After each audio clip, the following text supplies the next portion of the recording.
contracts. So far we've talked about blockchain as a ledger, right? It's a book, it has entries in it, and they're signed by various parties, and everybody can come and look at the book. Just like that, by the way. Just like that. And the smart contract takes blockchain kind of to the next level. So follow me here for a minute. Essentially, what you do with a smart contract is that you can put some logic into the transaction.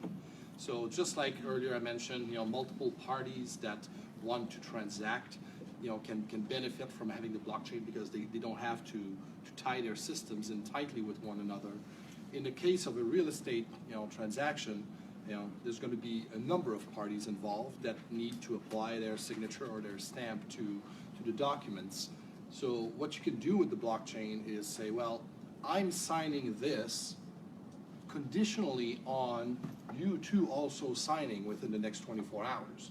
And if you don't sign, then my signature is revoked and we're going to just have to get together at a later time.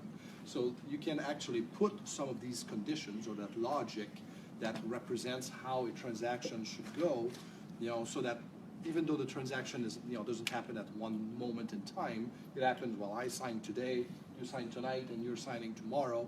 Once the 3 signatures are done, then the timestamp of the transaction is official, essentially. So you can put that logic into these things called smart contract, so that, again, in order to reduce risk, reduce friction, instead of having to gather everybody in a room or have a signature party, you can now actually do that signature from the comfort of your Italian home and do that electronically, remotely, with the guaranteed cryptographic guarantee, right? This is not a guarantee from a third party. This is the mathematics of the blockchain that says you can sign this in confidence that if these 2 other guys don't sign, your signature will be void in the next X amount of time, whatever you specify in a contract. So these smart contracts are a very, very important part of blockchain technology to